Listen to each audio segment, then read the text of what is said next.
J'ai grandi pas loin d'ici, dans le 3e arrondissement, où les rêves se font endormis. Une fois debout, on n'a plus le temps. Mon père gagnait sa vie à l'usine de Camaro, pareil comme son père avant lui, même qui posait le même morceau. Ma mère faisait des ménages, moi je rêvais d'être écrivain, et puis de pelleter des nuages pour que le soleil brille enfin. Mais j'étais si mauvais à l'école que je pensais pas que j'y arriverais. J'étais pas de ceux qu'on traitait de bol, même quand je donnais tout ce que j'avais. Mais il y avait Monsieur Desilets, un prof fin et disponible, qui m'avait pris sous son aile et croyait en mon talent subtil. Dommage, ça n'allait rien changer. Je coulerais le test du ministère. Lundi, j'enverrais mon CV à l'usine de mon père.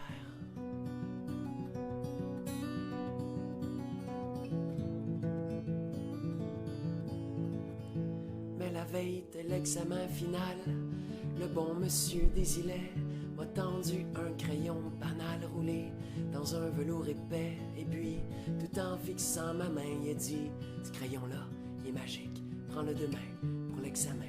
Et c'est les réponses et les répliques. Je suis pas du genre à croire tout ce qu'on me dit, mais mon prof inspirait confiance. Puis je voulais croire un peu aussi que j'avais peut-être encore une chance. D'ailleurs, à la seconde où je l'ai pris, j'ai senti comme un changement. Je vous jure que je vous compte pas de mentir, non. Le crayon était vivant et contre toutes mes espérances, il écrivait pratiquement tout seul. Sans blague, ça avait presque pas de sens de le voir danser sur les feuilles.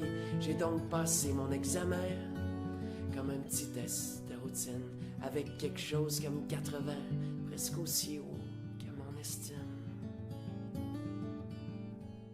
J'aurais dû rendre le crayon, j'étais quand même pas un voleur, mais pour une fois que je me trouvais bon, puis que l'avenir était en couleur, j'ai mis le stylo dans ma poche, et je suis parti en courant, la conscience aussi lourde qu'une roche qu'on brise pour en faire du ciment. Et au fil des années, je suis devenu l'auteur que j'espérais.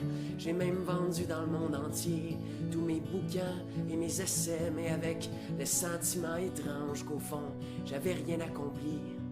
Le crayon vainquait les pages blanches, moi, je n'étais que son outil. Je me suis mis à boire plus qu'il ne faut pour oublier que je n'étais rien, que je roulais dans une Camaro sur laquelle mon père s'usait les mains. En plus, j'avais toujours peur qu'on me vole mon précieux crayon ou que me dénonce mon professeur. Le sang serait vraiment fini pour de bon.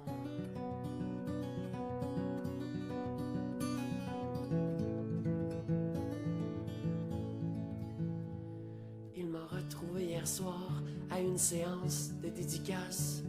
Tout autour de ses yeux noirs, le temps avait laissé sa trace.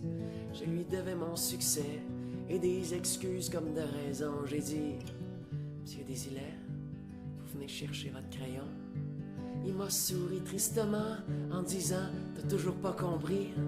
Il est dans ta tête ton grand talent. Le stylo venait de chez Uniprix. Laisse-moi te regarder maintenant. Je suis si fier de toi, y a pas un seul de tes romans que j'ai pas lu au moins 3 fois. Moi je me suis levé d'un coup, j'en croyais juste pas mes oreilles. J'ai pris mon vieux prof par le cou, la vérité me donnait des ailes, tellement qu'en arrivant chez moi, j'ai jeté le stylo par la fenêtre.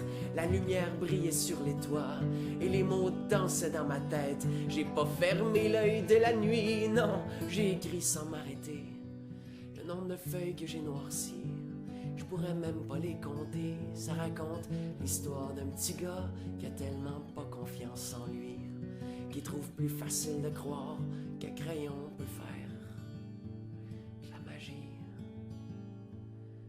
Car dans le 3e arrondissement, les rails volent pas très haut. On les laisse traîner sur un banc devant l'usine de Camaro. Et comme on entend la machinerie crier jusque dans le cours d'école, on comprend vite dès qu'on est petit qu'il y a juste les oiseaux